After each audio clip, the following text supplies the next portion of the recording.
या एक आम्ही रिफायनरी समर्थक आहेत आणि मूळ प्रॉपर बारसू गावचे स्थानिक आहेत शेतकरी, बरोबर. एक मिनिट. हा जो प्रकल्प होता ना, हा बारसू सोलगाव जोपेश्वर इथे होता. आमच्याकडे कमीत कमी 3 ते 3,500 जमीन मालक जे आहेत एकरचे, त्यांनी संमतीपत्र ऑलरेडी कंपनीला दिलेले आहे की आमच्या जमिनी तुम्ही घ्या, तिथे काय तुम्हाला करायचं आहे तो प्रकल्प तुम्ही करा, आमची पुढची नारका द्या त्याला, बरोबर. पण ज्यांच्या कोणाच्या जागा जात नाही आहेत ते स्टँडबाजी करून विरोध दाखवत आहेत काय, आणि जे विरोध करतात त्यांचे काही जागा नाहीत तिथे, स्वतःच्या जमीन मालक तिथे नाही आहेत ते, भले तिकडचे स्थानिक आहेत पण या गावाशी त्यांचा काही संबंध नाही. मध्ये तो स्टंट झाला काय, पण आम्ही ग्रामस्थ म्हणून ते शांत घेतलेलं आहे. पण याच्या पुढे जर आमच्या गावामध्ये प्रकल्प होत असेल, देशाची उन्नती होत असेल, कारण मुळामध्ये रिफायनरी ज्या आहेत 23 रिफायनरी, त्याच्यामधल्या 22 रिफायनरी सगळ्यात पहिली रिफायनरी ज्यांनी आणलेली आहे ते काँग्रेस मॅन्डेट जवाहरलाल पंडित नेहरूंनी आणलेली आहे, त्याच्यानंतर इंदिरा गांधींनी ते आणलेलं आहे. म्हणजे 22 रिफायनरी ह्या काँग्रेसच्या ह्याच्या झालेल्या आहेत कारकिर्दी. आणि हा प्रकल्प झाला तर इकडचे जेवढे ग्रामीण भागातली मुलं आहेत काय, त्यांच्या शिक्षणाचा आमच्याकडे सगळ्यात मोठी बोंबाबोंब आरोग्य सेवेची, आरोग्य सेवा होईल, रस्ते होतील, पाणी होईल, लाईट होईल. आणि आमच्याकडे नगर परिषदेचा पण ठराव आहे की रिफायनरी झाल्याच पाहिजे. सगळ्यात पहिला ठराव आम्हाला राजापूर नगर परिषदेचे जे नगराध्यक्ष होते जमीरभाई खलिबे त्यांनी संमती दिलेली आहे, ठराव दिला आहे की झाला पाहिजे त्याच्यामध्ये. आणि या जागेमध्ये ज्या जागेचा सर्वे झाला आहे त्या जागेमध्ये कोणाचं घर जात नाही, कोणाचं देऊळ जात नाही, की त्यांच्या भावना दुखावल्या जातील. ओपन शाळा आहे, त्याचा पाहिजे तर तुम्ही स्वतः पण जाऊन सर्वे करू शकता. याच्यामध्ये जे बाहेरचे NGO आहे ते इथे येऊन वातावरण प्रदूषण हे खराब करतात, लोकांमध्ये वाद निर्माण प्रकल्पामुळे इथे प्रदूषण होईल किंवा इथलं मंदिर आहे त्याच्यात केमिकलचं पाणी सोडलं जाईल, ऍसिडचा पाऊस पडेल. आणि सगळ्यात मोठा काय मजा की तुम्हाला मुलं होणार ना, जर झाली थोडक्यात सांगतो, त्या जे NGOज आहेत त्या जैतापूर अणुऊर्जा प्रकल्पाला देखील विरोध करत होत्या आणि त्या प्रकल्पाला विरोध करत असताना तत्कालीन मुख्यमंत्री पृथ्वीराज बाबा आपले त्यांनी देखील ह्या गोष्टीला लक्ष देऊन ह्या गोष्टी प्रोजेक्ट इथपर्यंत आणला आणि मार्गी लावला. ज्यावेळेला राणेसाहेब ज्यावेळेला उद्योगमंत्री होते, काँग्रेसचेच होते, सरकार काँग्रेसचंच होतं. मला एवढंच म्हणायचं आहे की जगभरामध्ये ह्या रिफायनरीतले उद्योग जर का आले तर आपल्याकडे पण देखील त्या आल्या पाहिजेत. हे कुठच्या तरी एका समाजाला पाठीशी घालून असा कुठचाही पक्ष कोणाला पाठीशी घालून हा उद्योग थांबवू शकत नाही. आणि प्रगती होईल कोकणाची आणि मुळात देशाला गरज आहे या प्रकल्पाची. साहेब ह्याच्यात सगळं रेझोल्युशन नाही साहेब, हे बघा तेच सांगतोय बघा, रेझोल्युशन मध्ये आता हे सगळे ठराव आहे. ह्याच्यात पहिला राजापूर नगर परिषदेचा हा ठराव आहे हा प्रकल्प व्हावा म्हणून, आणि तालुक्यातल्या सगळ्या 57 ग्रामपंचायती म्हणजे 125 गाव आहेत, ह्या सगळ्यांनी ही पत्र पाठवलेली आहेत ठरावाची, ठराव करून. हे सगळं रेझोल्युशन तुम्हाला देतो. आमदार सपोर्टेड आहेत, खासदार विरोधात आहेत, ते त्यांचं इंटरनल पॉलिटिक्स. इकडे तुम्हाला सांगतो ह्या पोझिशन अशी आहे की इथे जी बॅरल लँड आहे आपल्याला ह्या प्रकल्पासाठी 4,500 एकर जमिनीची आवश्यकता आहे. त्यापैकी जवळपास 3200 एकर आता जमीन मालकांनी जिल्हाधिकारी आणि MIDC स्थानिक जमीन संमती दिलेली आहे. आणि साहेब जे विरोध करतायत मुळात म्हणजे त्या लोकांचा तुम्ही एकदा कधीतरी जाणून घेतलं पाहिजे की विरोध काय, ही गोष्ट ऐकून घ्यायला आजपर्यंत या विरोधकांनी शास्त्रीय आणि वैज्ञानिक ह्या कुठल्याही कारणावर असे त्यांनी कोण तज्ज्ञ आणले आणि ही चौकशी केली आणि सांगितलं की बा असं आहे म्हणून हा प्रकल्प प्रदूषणकारी असं झालेलं. काँग्रेस पक्षाने या देशात 22 रिफायनरीज आणल्या, त्याच्यामुळे हा देश उन्नत झाला. रिफायनरीज आणल्या, धरणं आणली. त्यामुळे मुद्दा असा आहे की आता एक भूमिका घ्यावी लागेल कोकणासाठी म्हणून, कारण राजापूर तालुका हा आता ही जी जमीन आहे ही पूर्ण वैराण आहे सगळी, की जिथे गवताचं पातं पण नाही. तर तुम्ही त्याची प्रत्यक्ष जागेची पण पाहणी करावी असं वाटतंय. विरोध करणारे तुम्हाला गाव सांगतोय, शिवडे खुर्द एक गाव आहे, देवाचे गोठणे आणि सोलगाव, आणि हे गावांना आपण वगळूनच टाकायचे. तुम्ही जरी भूमिका मांडलीत ना तरी चालेल, आम्ही तयारच, कारण ह्या गावालाच वगळून टाका मग. कारण ह्या गावांना वगळून बाकीचे जे ऍक्च्युअली ज्या ठिकाणी प्रोजेक्ट होणार आहे, धोपेश्वर, बारसुमे तो त्याच्यातच येतो, आणि गोवळ ह्याची जमीन आहे ही प्रकल्पाला पुरेशी आहे. या व्यतिरिक्त क्रूड ऑइल टर्मिनल्स होणार आहे, त्यासाठी 1000 एकरची आवश्यकता आहे. ते नाट्यामध्ये आहे लगतच्या, त्यांनी संमती दिलेली आहे. महत्वाचा यामध्ये एक मुद्दा असा आहे की सर्व पक्षीय मान्यता असलेला हा प्रोजेक्ट आहे. काँग्रेसने तत्कालीन पंतप्रधान असतील त्यांनी देखील हे प्रोजेक्ट आणलेले आहेत, आता देखील हा प्रोजेक्ट येऊ घातलेला आहे. BJP सगळ्या पक्षांची यांना मान्यता आहे. आता इथे विषय राहतो की कुठच्या तरी नेत्याला पकडायचा आणि स्थानिक समाजाचं राजकारण करायचं आणि ह्याला विरोध करता. 2-3 ग्रामपंचायतीसाठी साहेब पुणे जिल्ह्याचा महाराष्ट्राचा विकास कोण थांबवू शकत देशाचा. तर आता ही तुमच्या कोर्टामध्ये चेंडू आहे की आता तुम्ही कसं तो मार्गी साहेब, लावा. आणि नाणारला पण जो विरोध होता की नाही तो विस्थापनामुळे होता. त्या ठिकाणी जवळपास 300 घरांचं विस्थापन होतं, मंदिर होतं, मशीद होतं, सर्व पक्ष विरोध होता, काँग्रेस पण त्यात होता, सगळेच आले होते इथे. ह्या इकडे अजिबात शून्य विस्थापन आहे आणि एकही म्हणजे झाडी नाही आहे. अशी वैराण जमीन आहे. ही तुम्ही ड्रोनने शूटिंग बघू शकता त्याचं. थँक्यू. आपल्याकडे कोकणामध्ये जी आता म्हणजे तरुण पिढी आहे ना ती 10वी-12वी झाल्यानंतर गायब होते, ती राहतच नाही. ती लोक विरोध त्यांना पहिलं विचारायला पाहिजे मग तुमची मुलं आता कुठे आहेत. मुंबईमध्ये असेल तर मग तिथे काय वडाची झाडं लावलेली आहेत की बाबा शुद्ध ऑक्सिजन मध्ये ते मुंबईची रिफायनरीज आहेतच आणि किती ज्या जुन्या आहेत आणि आताची येणारी रिफायनरी नव्या टेक्नॉलॉजीची आहे, तंत्रज्ञानाची. सगळे जमीन मालक आहेत ना. आणि आम्हाला एक निवेदन आहे, जे एनजीओ इथे येतात त्यांचा या जागेशी काही संबंध नाही. सत्यजित चव्हाण त्यांची तुमच्या मार्फत चौकशी व्हावी. हे कोणासाठी काम करताय? हा जर देशाचा प्रकल्प आहे काय तर त्यांची चौकशी व्हावी की यांच्या पाठी कोण मुद्दा आहे. राहिला की राजापूरमध्ये जवळपास 4 ते 5,000 लोकांचा एक मेळावा झाला. खलिफे मॅडमनी त्यांना संबोधित केलेलं होतं. हे सगळे प्रकल्प आम्हाला हवा आहे अशासाठी सर्व पक्षीय आणि सर्व स्तरीय नागरिक आले होते त्याला. राजापूर व्यापारी संघटनेसह सर्वांनी या प्रकल्पाला ह्याच्यात आहे पाठिंबा दर्शवलेला आहे.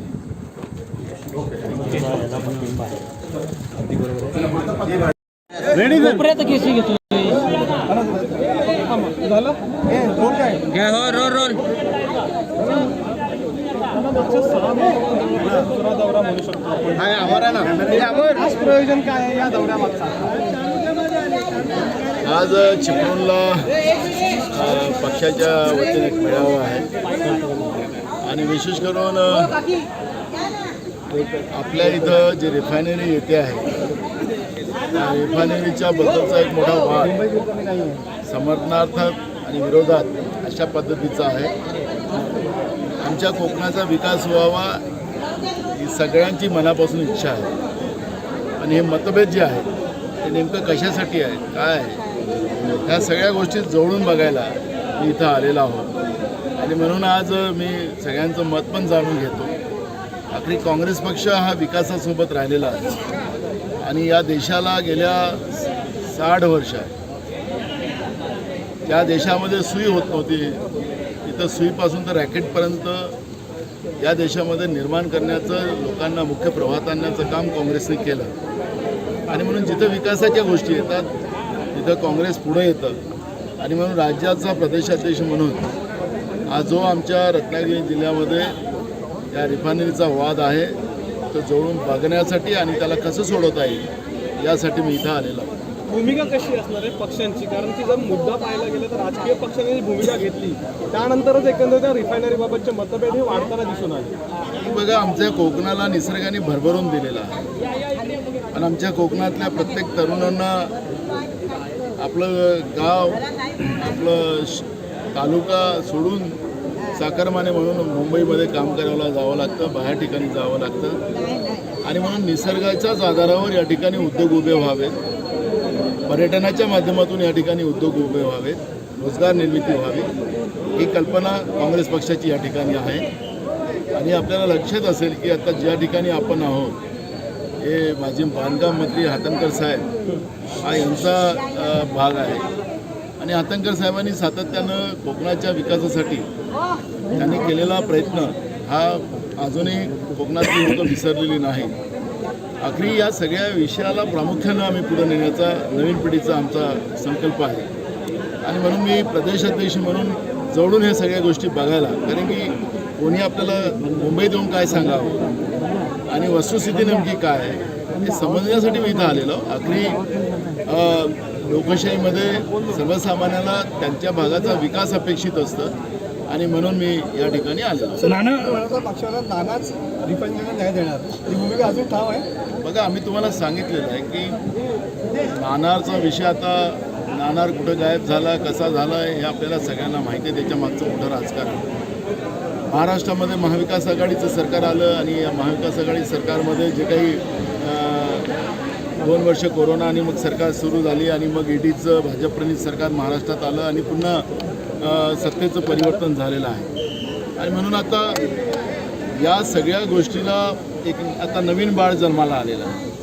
आता हे नवीन बाळामध्ये सुद्धा समर्थन आणि विरोध या दोन्ही गोष्टी पाहायला मिळतात. मी तुम्हाला माझ्या काँग्रेस पक्षाची भूमिका आम्ही या ठिकाणी मांडलेली आहे. काँग्रेस पक्ष हा विकासासोबत राहिलेला आहे आणि राहणार आहे. आणि मी माजी मंत्री हातनकर साहेबांचा या ठिकाणी मुद्दाम उल्लेख करतो, ते आज आमच्यात नाहीत, पण त्याचा मी मुद्दाम उल्लेख करतो की काँग्रेस ज्यावेळेस सत्तेत राहिली आणि काँग्रेस नेतृत्व कोकणात जेव्हा उभं झालं त्यावेळेस काँग्रेस नेतृत्वाने कोकणाच्या विकासासाठी भरपूर काही केलं आणि पुढची पिढीसुद्धा काँग्रेसची कोकणाच्या विकासासाठी मजबूतीनं पुढे येणार. सर, सदा सरवणकर यांनी दादर पोलीस स्टेशनच्या बाहेर गोळीबार केला असा आरोप आमदारांनी केलेला आहे. सुनील शिंदेचा असा आरोप आहे. ते कसं बघतं याच्याकडे? बघा, महाराष्ट्राचं एक तमाशा निर्माण करण्याचं काम झालेलं आहे. गुवाहाटीच्या नंतर जे काही पद्धतीनं महाराष्ट्राची बदनामी राजकीय जी काही देशामध्ये झाली, महाराष्ट्र हे पुरोगामी विचाराचं राहिलं, शाहू फुले आंबेडकरांच्या विचाराचा महाराष्ट्र राहिला आणि महाराष्ट्र एक राजकीय सदृढ असलेलं हे राज्य होतं. पण केंद्रामध्ये बसलेल्या भाजपच्या सरकारने ज्या पद्धतीनं महाराष्ट्राला बदनाम करण्याचं काम केलेलं आहे हे आम्हाला कोणालाही नाकारता येत नाही. दुसऱ्या गोळीबार, मुलींचं अपहरण, ह्या सगळ्या गोष्टी आज महाराष्ट्रामध्ये मोठ्या प्रमाणात होत आहे. प्रशासन ठप्प बसलेलं आहे. अजूनही 18 मंत्र्यांनी शपथ घेतली राज्यामध्ये. अनेक मंत्र्यांनी अजूनही आपला पदभार स्वीकारलेला नाही. अजूनही पालकमंत्री नेमले गेलेले नाही. हा गोंधळ जो निर्माण झालेला आहे राज्यातला, हा लोकशाहीला घातक आहे आणि भाजप हे लोकशाही विरोधी धोरण राबवतं, हे त्याचं प्रत्यय सगळ्यात मोठं आपल्यासमोर पाहायला मिळत आहे. मगाशी आरोप केलेला आहे की म्हणजे असं म्हटलेलं आहे की खरे हिंदुत्व सम्राट फडणवीस म्हणून. बघा, मला कोणाबद्दल काही बोलायचं नाही आहे. आम्ही जेव्हा संविधानाची शपथ घेतो त्याच्यामध्ये राज्यकर्त्यांनी संविधानाच्या आधारावरच काम करावं असं अपेक्षित आहे. मला कुठल्या व्यक्तीबद्दलची भूमिका नाही. खरं तर आज महागाई महत्त्वाची आहे, खरं तर आज बेरोजगारी महत्त्वाची आहे, खरं तर शेतकऱ्यांचे प्रश्न महत्त्वाचे आहेत, देशाच्या सीमा महत्त्वाच्या आहेत, देशाचं संविधानिक व्यवस्था महत्त्वाची आहे. आपण पाहिलं असेल की सरन्यायाधीश काल मुंबईत आले, त्या हॉटेलला थांबले, तिथं राज्याचे मुख्यमंत्री जाऊन सत्कार करतात आहेत. आज असंविधानिक सरकार महाराष्ट्रामध्ये आहे आणि असंविधानिक सरकार महाराष्ट्रात असताना सरन्यायाधीश मुख्यमंत्र्याला कसं भेटतात, कारण की त्या सरकारवर आक्षेप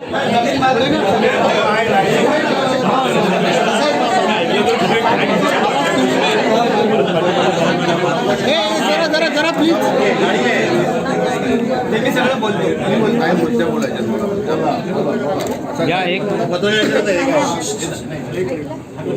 आम्ही रिफायनरी समर्थक आहेत आणि मूळ प्रॉपर बारसू गावचे स्थानिक आहेत, शेतकरी, बरोबर. हा जो प्रकल्प होतोय ना, हा बारसू सोलगाव जोपेश्वर इथे होता.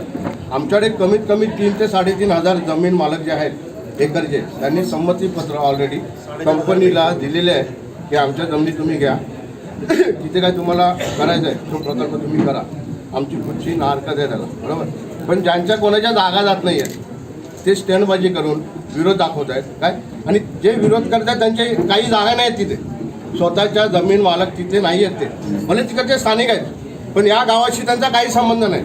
मध्ये तो स्टंड झाला काय, पण आम्ही ग्रामस्थ म्हणून ते शांत घेतलेलं आहे. पण याच्या पुढे जर आमच्या गावामध्ये प्रकल्प होत असेल, देशाची उन्नती होत असेल, कारण मुळामध्ये रिफायनरी ज्या आहेत 23 रिफायनरी, त्याच्यामधल्या 22 रिफायनरी सगळ्यात पहिली रिफायनरी ज्यांनी आणलेली आहे ते काँग्रेस मॅन्डेट जवाहरलाल पंडित नेहरूंनी आणलेली आहे, त्याच्यानंतर इंदिरा गांधींनी ते आणलेले आहे. म्हणजे 22 रिफायनरी ह्या काँग्रेसच्या ह्याच्या झालेल्या आहेत कारकिर्दी. आणि हा प्रकल्प झाला तर इकडचे जेवढे ग्रामीण भागातली मुलं आहेत काय, त्यांच्या शिक्षणाचा आमच्याकडे सगळ्यात मोठी बोंबाबोंब आरोग्य सेवेची, आरोग्य सेवा होईल, रस्ते होतील, पाणी होईल, लाईट होईल. आणि आमच्याकडे नगर परिषदा पण ठराव आहे की रिफायनरी झाल्याच पाहिजे. सगळ्यात पहिला ठराव आम्हाला राजापूर नगर परिषदेचे जे नगराध्यक्ष होते जमीरभाई खलिबे त्यांनी संमती दिलेली आहे, ठराव दिला की झाला पाहिजे त्याच्यामध्ये. आणि या जागेमध्ये ज्या जागेचा सर्वे झाला आहे त्या जागेमध्ये कोणाचं घर जात नाही, कोणाचं देऊळ जात नाही की त्यांच्या भावना दुखावल्या जातील. ओपन शाळा आहे, त्याचा पाहिजे तर तुम्ही स्वतः पण जाऊन सर्वे करू शकता. याच्यामध्ये जे बाहेरचे एनजीओ आहे ते इथे येऊन वातावरण प्रदूषण हे खराब करतात, लोकांमध्ये वाद निर्माण हे लोकांना प्रकल्पामुळे इथे प्रदूषण होईल किंवा इथलं मंदिर आहे त्याच्यात केमिकलचं पाणी सोडलं जाईल, ऍसिडचा पाऊस पडेल. आणि सगळ्यात मोठा काय मजा की तुम्हाला मुलं होणार ना जर झाली तर आंधळ्यावरती. साहेब थोडक्यात सांगतो, त्या जे एनजीओज आहेत त्या जैतापूर अणुऊर्जा प्रकल्पाला देखील विरोध करत होत्या आणि त्या प्रकल्पाला विरोध करत असताना तत्कालीन मुख्यमंत्री पृथ्वीराज बाबा आपले त्यांनी देखील ह्या गोष्टीला लक्ष देऊन ह्या गोष्टी प्रोजेक्ट इथपर्यंत आणला आणि मार्गी लावला. ज्यावेळेला राणेसाहेब ज्यावेळेला उद्योगमंत्री होते, काँग्रेसचेच होते, सरकार काँग्रेसचंच होतं. मला एवढंच म्हणायचं आहे की जगभरामध्ये ह्या रिफायनरीतनी उद्योग जर का आले तर आपल्याकडे पण देखील त्या आल्या पाहिजेत. हे कुठच्या तरी एका समाजाला पाठीशी घालून असा कुठचाही पक्ष कोणाला पाठीशी घालून हा उद्योग थांबवू शकत नाही. आणि प्रगती होईल कोकणाची आणि मुळात देशाला गरज आहे या प्रकल्पाची. साहेब ह्याच्यात सगळं रेझोल्युशन काय भावना आहे का सध्या? नाही साहेब हे बघा तेच सांगतोय बघा, रेझोल्युशन मध्ये आता हे सगळे ठराव आहे. ह्याच्यात पहिला राजापूर नगर परिषदेचा हा ठराव आहे, हा प्रकल्प व्हावा म्हणून. आणि तालुक्यातल्या सगळ्या 57 ग्रामपंचायती म्हणजे 125 गाव आहेत, ह्या सगळ्यांनी ही पत्र पाठवलेली आहेत ठरावाची, ठराव करून. हे सगळं रेझोल्युशन तुम्हाला देतो. आमदार सपोर्टेड आहेत, खासदार विरोधात आहेत. ते त्यांचं इंटरनल पॉलिटिक्स. इकडे तुम्हाला सांगतो ह्या पोझिशन अशी आहे की इथे जी बॅरल लँड आहे आपल्याला ह्या प्रकल्पासाठी 4,500 एकर जमिनीची आवश्यकता आहे. त्यापैकी जवळपास 3200 एकर आता जमीन मालकांनी जिल्हाधिकारी आणि MIDC स्थानिक जमीन संमती दिलेली आहे. आणि साहेब जे विरोध करतायत मुळात म्हणजे त्या लोकांचा तुम्ही एकदा कधीतरी जाणून घेतलं पाहिजे की विरोध काय. ही गोष्ट ऐकून घ्यायला बरं, दुसरी गोष्ट आजपर्यंत या विरोधकांनी शास्त्रीय आणि वैज्ञानिक ह्या कुठल्याही कारणावर असे त्यांनी कोण तज्ज्ञ आणले आणि ही चौकशी केली आणि सांगितलं की बा असं आहे म्हणून हा प्रकल्प प्रदूषणकारी असं झालेलं. काँग्रेस पक्षाने या देशात 22 रिफायनरीज आणल्या, त्याच्यामुळे हा देश उन्नत झाला. रिफायनरीज आणल्या, धरणं आणली. त्यामुळे मुद्दा असा आहे की आता एक भूमिका घ्यावी लागेल कोकणासाठी म्हणून, कारण राजापूर तालुका हा आता ही जी जमीन आहे ही पूर्ण वैराण आहे सगळी, की जिथे गवताचं पातं पण नाही. तर तुम्ही त्याची प्रत्यक्ष जागेची पण पाहणी करावी असं वाटतंय.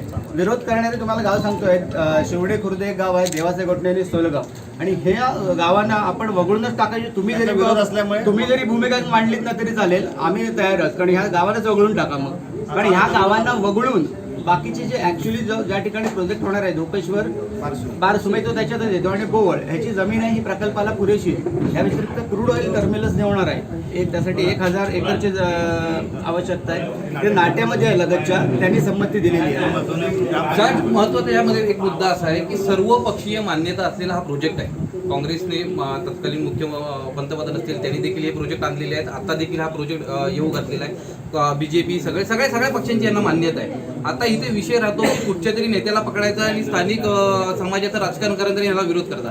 2-3 ग्रामपंचायतीसाठी साहेब पुणे जिल्ह्याचा महाराष्ट्राचा विकास कोण थांबवू शकत देशाचा. आता ही तुमच्या कोर्टामध्ये चेंडू आहे की आता तुम्ही कसा तो मार्गी लावता. आणि नाणारला पण जो विरोध होता की नाही तो विस्थापनामुळे होता. त्या ठिकाणी जवळपास 300 घरांचं विस्थापन होतं, मंदिर होतं, मशीद होतं, सर्व पक्षीय विरोध होता. काँग्रेस पण त्यात होता, सगळेच आले होते इथे.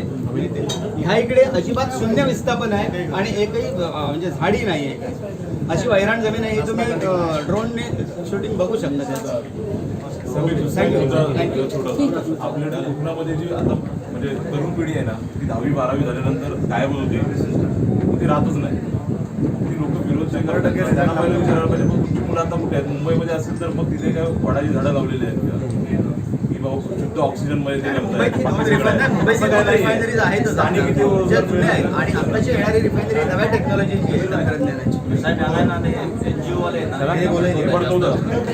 सगळे जमीन मालक आहेत. आणि आम्हाला एक निवेदन आहे, जे एनजीओ इथे येतात त्यांचा या जागेशी काही संबंध नाही. सत्यजित चव्हाण त्यांची तुमच्या मार्फत चौकशी व्हावी. हे कोणासाठी काम करताय? हा जर देशाचा प्रकल्प आहे काय तर त्यांची चौकशी व्हावी की यांच्या पाठी कोण आहे. राहिला की राजापूरमध्ये जवळपास 4,000 ते 5,000 लोकांचा एक मेळावा झाला. खलिफे मॅडमनी त्यांना संबोधित केलेलं होतं. हे सगळे प्रकल्प आम्हाला हवा आहे अशासाठी सर्व पक्षीय आणि सर्वस्तरीय नागरिक आले होते. राजापूर व्यापारी संघटनेसह सर्वांनी या प्रकल्पाला ह्याच्यात आहे पाठिंबा दर्शवलेला आहे.